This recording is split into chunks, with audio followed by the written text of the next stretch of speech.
Buon pomeriggio dall'Arcoveggio, convegno di domenica 13 dicembre, prima corsa riservata a cavalli di 4 anni sulla distanza del Miglio. Alfredo Dipa, Allur, Atomo del Vento, Alex Trio, Antares Leone, Adrenalin Go. Seconda linea, Apple Pie C, Brilliantina Pesca SL, Argentina Lux.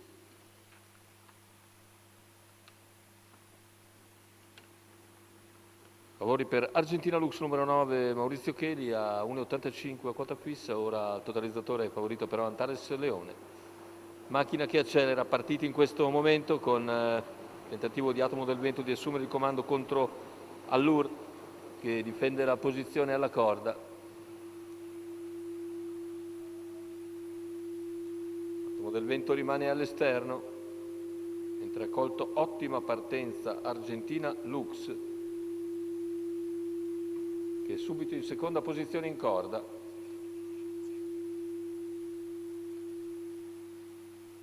Dopo i primi 200 in 15,1, continua a comandare la gara Allur nei confronti di Argentina Lux, quarto iniziale in 31,4, mentre è rimasto di fuori Atomo del Vento, più indietro c'è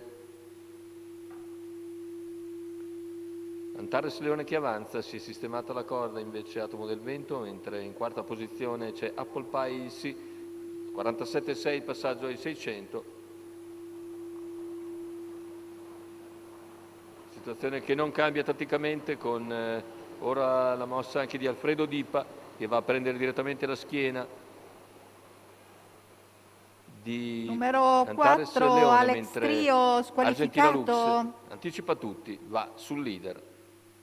Allur l'impegna all'altezza del chilometro per avvantaggiarsi ma non passare perché Allur si difende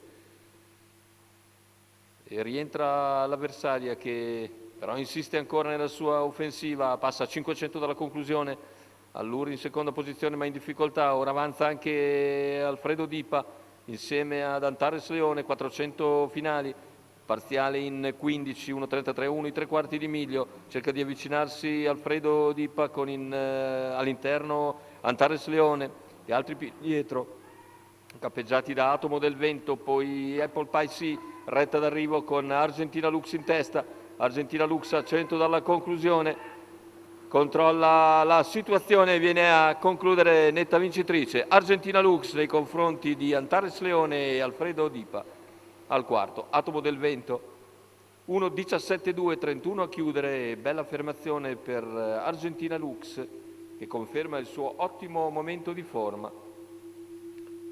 L'allieva di Francesco Zedda con Maurizio Cheli in sediolo, la quota di 2,66 al totalizzatore, vittoria scaturita anche dall'ottima partenza effettuata. Col numero 9 è andata subito seconda alla corda, ha anticipato gli avversari diretti e nel finale si è imposta ancora largamente.